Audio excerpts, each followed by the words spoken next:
When we talk about the Indo-Pacific region, I mean, the Prime Minister also said about Indo-Pacific region being the area where we need to, in fact, see our presence also felt. And he said the cooperation of the Indo-Pacific region area. When we say Indo-Pacific, we are seeing a huge region of influence, huge region of countries that are into global trade, and also a lot of global trade happens through these areas as well. Indo-Pacific Pivot has what the US has also been saying, and within this Quad alliance you have the ACUs, which is to bypass us and get Australia be given sensitive technology like nuclear submarines. So you see the whole series of developments also happening when it comes to the Indo-Pacific region. What is the US actually trying to do when it comes to the Indo-Pacific region?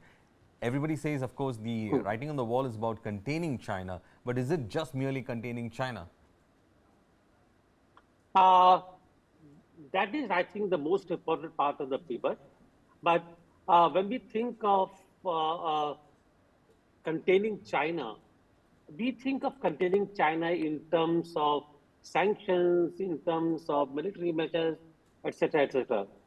But we don't realize that it's not just a military China which is a problem. An economically grown China has become such a threat that now that after pandemic, the Chinese economy has begun to decline, impacting on the global supply chains. The whole world is actually going through a kind of a shock.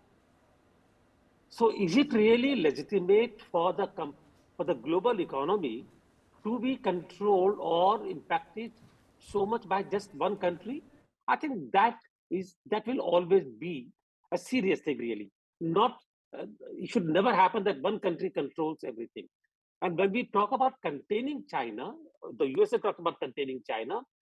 That containment is in terms of both as a military threat as well as an economic entity. And that's a reason I give much more weight to the recent visit of the US Commerce Secretary. And when she said that China is uninvestable, I think that was a very, very cataclysmic call on China, really, that if you call China remains uninvestable, that kind of a call is real bad.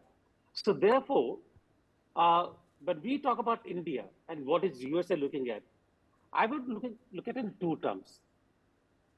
We will need to be very cautious about becoming part of any military kind of an arrangement. Please do remember that we have a huge continental border with China, and therefore we need to be much more cautious in terms of a military engagement than a country like Australia or Japan can be, where the only issue is maritime security. We have both. But I think we will be much more successful in becoming an alternative economic powerhouse in the region. Economic powerhouse, social powerhouse, disaster management, health, technology. There are so many issues. China is now emerging as a threat in the artificial intelligence areas. I'm sure that we can emerge as an option. And ours will be really much more softer option, much more hospitable kind of an option than China is, where for them, their own just pure narrow interest comes first. So India must look at Indo-Pacific in terms of economic, social, health, technology, other parameters. Military, of course, it remains there. But I think that priority can go to other countries for the time being. In fact, thank you, Suresh, for giving us that perspective. I mean, it's been a complete engagement on ASEAN and the importance of ASEAN and how India has been trying to engage with a very important region of the world.